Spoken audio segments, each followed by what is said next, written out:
The thing that you didn't mention, which is driving this, is not Trump hatred anymore. I mean, they hate him and they'll always hate him. But that's not number one. Number one is desperation. So the progressives who run the Democratic Party still, they don't know what to do. Congress is affirming what the president wants, the big bill. Supreme Court is knocking out legal impediments. And the American people are basically taking a wait and see on the economy, which is the most important thing for President Trump. So they're not condemning Trump en masse, but they want to see if their lives improve in the next few months.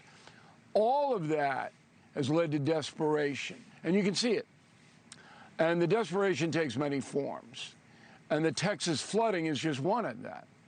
So any responsible human being would wait till after the catastrophe is over and then launch an investigation into whether there was something wrong with the system. Not in the middle of it, all right, based on nothing. Now, NewsNation, I think, had the best reporting on the Texas floods because you guys did a timeline about the warning system. You had the Weather Service say, look, we put out what we always put out. And yeah, a lot of people are distracted these days, or in the woods, they're on the river, they're not getting it. That's nobody's fault. That's nobody's fault. What angered me in your montage the most was Stephanopoulos. And I think these people need to be called out now. Look, Scott Pelley, CBS 60 Minutes, hates Trump's guts. All right? Stephanopoulos hates his guts. That's why CBS and ABC had to settle for a combined $35 million, because those two men, prominently featured, have now discarded any fairness and are on a jihad to destroy Donald Trump. It's very important for those media companies to acknowledge that. And apparently they can't rein these guys in. Stephanopoulos' question was so hateful, and he had nothing to back it up. Right. So why is Disney allowing that? Where is Iger?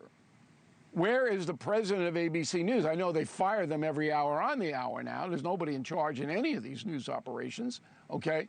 But I'm sitting here as a journalist for 50 years going, that is grossly irresponsible to do that on a number of different levels. But it all comes back to one word: desperation.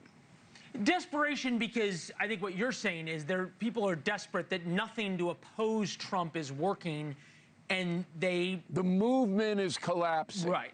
The movement against movement Trump is not just against Trump. Remember, the progressive agenda is far beyond Trump, but the whole movement is collapsing. Colleges are repudiated; they're being forced to. Okay, they're losing their grip on education. They're being repudiated in economic matters. They've got nowhere to go. The progressive movement, nowhere. So this is where, and I know it's Monday after July 4th weekend, so I know you have a lot of pent-up energy to get out. So I don't want to really trigger you. But I would like to play for you Joy Reid and Jim Acosta talking about the coming elections in 2026.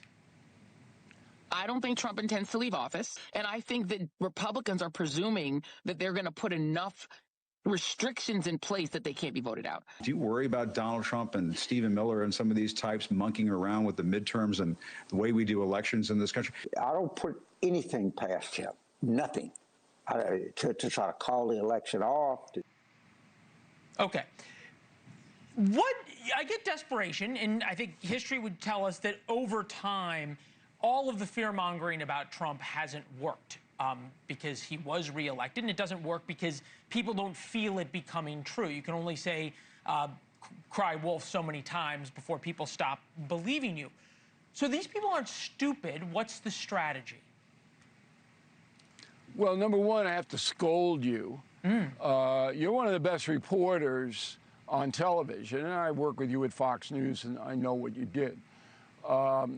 Why would you use Acosta and Reed for anything. They have zero credibility, none. I wasn't using him no because of that. constituency. Well, You say, hold on, let's like be fair about this. You say Acosta has zero credibility or constituency. He has zero credibility, I'll agree with you. He has a huge constituency. Both of these people have hundreds of thousands of subscribers on Substack.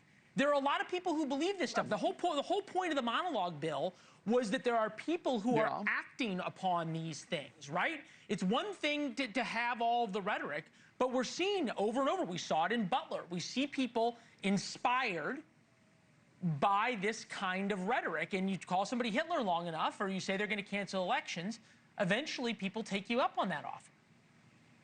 Well, I don't know about that. I mean, if you wanted to frame it like zealots and loons are dangerous because other zealots and loons listen to them, okay.